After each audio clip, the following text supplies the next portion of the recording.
لنډه دا چې ښاپیرۍ د ملنګي کالي ورکړه، دا کالي واغوستل، را رهي شو، راغی تر غره ور واوښت. سپی او اس یې په غره کې وتړل.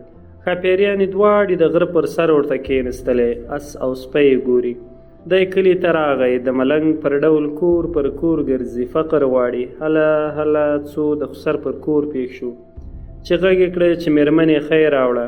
مېرمنې خیر راواخیست، چې راغله ملنګ یې ولید، ویې پېژاند، نو روغبړ یې ورسره وکړ. ملنګ ورته وویل چې ما خوارۍ وکړې، مرګ ته مې ځان ورکړ، اوس راسره ځې که یا؟ دې ورته وویل چې پر سر او سترګو در سره ځم، مګر د دې کلي او مالدارانو واک لرې؟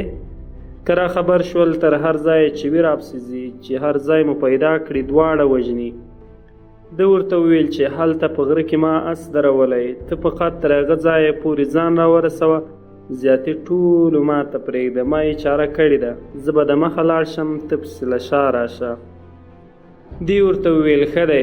لنډه دا چې د باچا زوی را رهي شو، راغی خپل اس ته، ښاپیریانې پر غره ورته ناستې دي.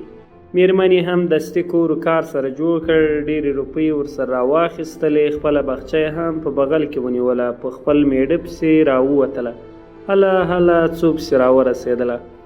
د باچا زوی دستي پر اس سپور سو، مېرمنې پسې کنجغه کړه، را رهي شو، تر غره واوښتو، د مالدارو لښکر پسې راورسېد. دلته دواړه ښاپیریانې هم ورته ولاړې دي، ځان ورته یې راورساوه، لښکر پسې راورسېد. ښاپیریانې ور د مخه شولې، د لښکر مشر ته یې ویل چې خبردار چې زیات پسې راتېر نه شئ، زیات حق نه لرئ، زموږ سیمه ده، که مو تر دغه غره ګام راواړول ولاکه یو بیا ژوندی ولاړ شئ. لښکر هم بېرته مخ وګرځاوه، د ښاپیریانو سره یې د وسه نه وه پوره. د باچا زوی او مېرمن یې او نورې دوې ښاپیریانې راغلې، د مشکي سواري ښاپیرۍ کلا ته څو شپې یې تېرې کړې. پس له هغه د باچا زوی ورته وویل چې زه د باچا زوی یم، ځم وطن ته، مقصد مې حاصل شو، آیا تاسې راسره ځئ او که نه؟ ښاپیریانو دواړو ورته وویل چې بېشکه در سره ځو، موږ هم ستا مېرمنې یو، په نره توره دې ګټلي یو او ته مو مېړه یې. لنډه دا چې د دغه ځای څخه یې هم ډېره دنیا او جواهرات رابار کړه، پر اسانو سواره شول. د نکل کار دی، دا دی د خپل پلار پاچاهي و سیمې ته را رهي شو. د ښار څخه وړاندې یو ځای واړول، د هلته یې دستي خټو ته لاس ورته کوي، مزدوران یې واچول، یوه ښه کلا یې لکه ښار غوندې جوړه کړه، مځکې او باغونه یې راونیول، یوه ښه مېهمانخانه یې هم جوړه کړه. څو ورځې وروسته د باچا زوی ښاپیریانو ته ویل چې زه ورځم پلار ته، حقداره دی مېلمه کوم یې. مېرمنو یې درو سره ورته وویل چې ورسه رایوله، مېلمه یې که، مګر هو کور ته به یې نه راولې، که دې راوست او موږ یې ولیدو پر موږ زړه بالي، د توانه یې وځي نو په هر چم چې وي تا وژني. ده وویل چپ شئ چپ شئ، پلار پنګورانو هېڅکله نه وي مین شوی او نه یې هم تر اوسه زوی وژلی دی. دوی ورته وویل چې موږ درته وویل، نور ستا اختیار، بیا به ارمان وکړې. ده وویل یا کله یې پرېږدم، تاسې داسې خبرې کوئ چې خره خندوئ. لنډه دا چې را رهي شو، ښار ته راغی، خوشحالیانې شوې چې د باچا زوی راغی. دی پلار ته راغی، لاسونه یې ور مچ کړه، روغبړ یې ورسره وکړ. پلار یې ورته ویل په خیر راغلې؟ ده وویل هو، مېرمن مې راوستله او دوې مېرمنې مې نورې هم کړې دي، تاسې او نور عمله سره له وزیرانو او قاضیانو سبا زما مېلمانه یاست.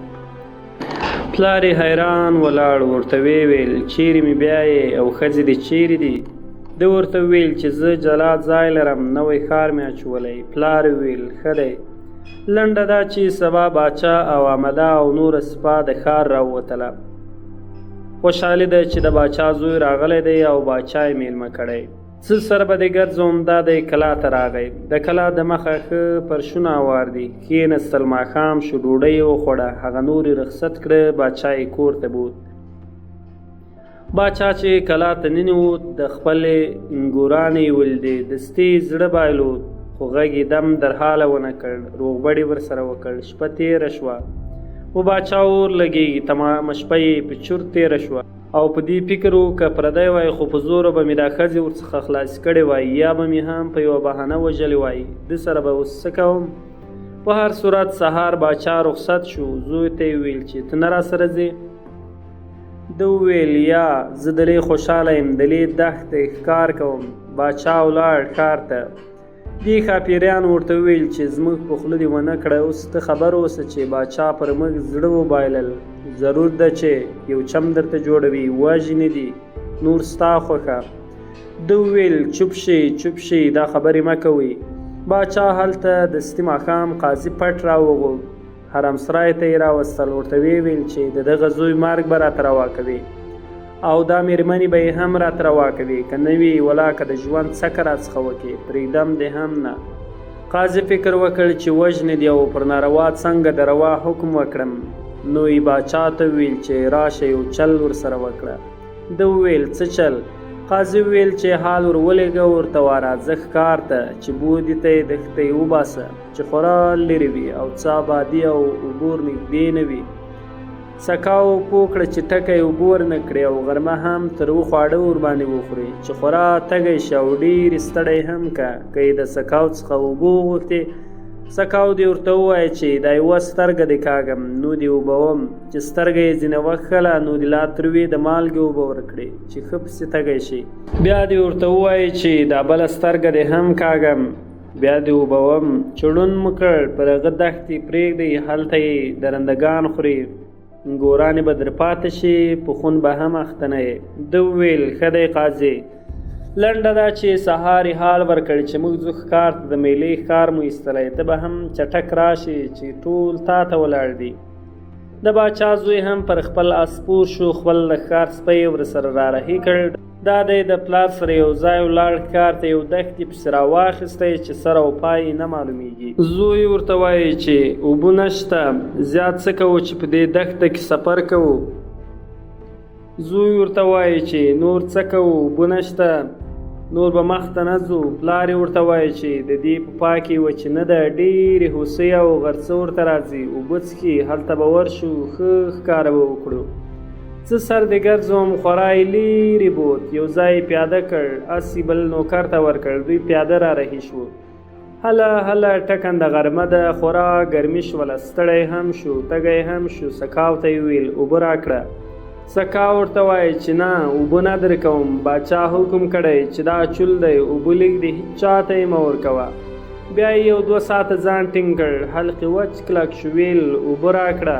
سکاو ویل ډوډۍ وخت دی چې ډوډۍ وخورو، په ګډه به په اندازه اوبه وڅښو. ډوډۍ راغله، ده ته یې داسې تروه غورمه کېښوله چې سوکرې مالګه ده. خورا وږی دی، دا یې هم وخوړه. وروسته داسې تږی شو چې د ترپ او خبرو ولوېدی. باچا ځان ورک کړ او د باچا زوی وایي مړ شوم، د تندې اوبه راکړئ. سکا ورته وایي چې څه اوږدې او لنډې کوم. باچا راته ویلې چې که د اوبه غوښتې په یوه سترګه به یې ورکوې، که یې بله پلا غوښتې بله سترګه به یې کاږې. د باچا زوی پوه شو چې مېرمنو مې رښتیا ویل، مګر ما یې په خوله ونه کړه. په هر صورت په تیر پسې ارمان دی، هېڅ څه د لاسه نه کېږي، د چول دښت دی، هېڅ سړی په خوله هم نه کوي، اسې هم نشته. یوه ګړۍ ځان ټینګ کړ، اخر ته تندې نهایت غلبه پر وکړه، د صورت وینې یې وار په وار وچېږي. اخر یې فکر وکړ چې مرم خو هسې هم تر مرګ دغه ښه دی چې سترګې مې وکاږي، اوبه خو به سم. نو یې سکاو ته ویل چې راشه دغه یوه سترګه مې وکاږه او اوبه راکړه. سکاو هم ډېر ژر سترګه ورڅخه وایستله، هلته یې وغورځوله، سپی ورته ولاړ و، دستي یې دا سترګه په هوا ونیوله، مځکې ته یې پرې نه ښووله، وایېخیستله، په ستوني کې یې وساتله. نو سکاو یو غړپ تروې اوبه ورکړې او اوبه یې نه کړ. ده وویل اوبه خو مې که، سترګې دې راڅخه وښکله، اوبه دې نه کړم. هغه یو غړپ هم تروې وې. سکاو ویل چې نه، د باچا حکم نشته چې دغه بله سترګه دې هم وکاږم، بیا دې اوبوم. ده ورته ویل چې دغه ده، دا بله سترګه هم وباسه. سکاو بیا نخ ور واچاوه، دا بله سترګه یې هم ځینې وښکله، هلته یې وغورځوله، سپي بیا حمله کړه، په هوا یې ونیوله، دا سترګه یې هم تازه توده په ستوني کې وساتله. د یو سپی د هلته پر دښت پرېښول. سکاو باچا ته راغی چې سترګې مې ستا په امر وښکلې. باچا هم ډېر خوشحاله شو، دستي را رهي شو، د زوی کلا ته راغی. ګندو ته یې ویل چې مېړه مو مړ شو، راځئ اوس نو زما سره ښار ته. ګورانو یې ورته ویل چې موږ دلې د ده پر نامه کښېنو او که زور را سره کوي په زور مو بیایي نو جنګ در سره کوو، هر څه زور چې لرې ویې کړه. باچا حیران شو چې دا یې څنګه خبره وکړه، دوی نو په څه شي جنګ کوي. بیا یې ویل چې ځه ښځې دې یو پیشرو یې وواهه. سهار یې دوې پیرې ورته راواستولې چې ورشئ ښځې د مال او اسباب سر راولئ. پیرې چې ورته راغلی په دروازه کې ورته وویل چې درځئ باچا حکم کړی چې دوی راکړه کوي، دوی دې د مال سره راشي. ښاپیریانې دواړې پر اسانو سپرې شولې، د نر په شکل واوښتې، نیزې یې راواخیستې، میدان ته راووتې. پیرې یې پسې واخیستلې، ټوله یې ځای پر ځای په نیزو وپیل، مړه یې کړه، بېرته کلا ته ننوتلې. په سبا یې نور عسکر ورته راوایستل. دوی بیا پر خپل مشکي او نیلي اسانو سپرې شوې، بیا پر راګړې شولې. د باچا لښکر ته یې ماتې ورکړه. نو دوی پرېږده چې جنګ سره وکړي، د باچا زوی او سپی پسې راواخله. هلته چې د باچا د زوی سترګې یې وکښلې او سپي دواړې په خوله کې وساتلې او دوی دوه یوازې پر دښت وو.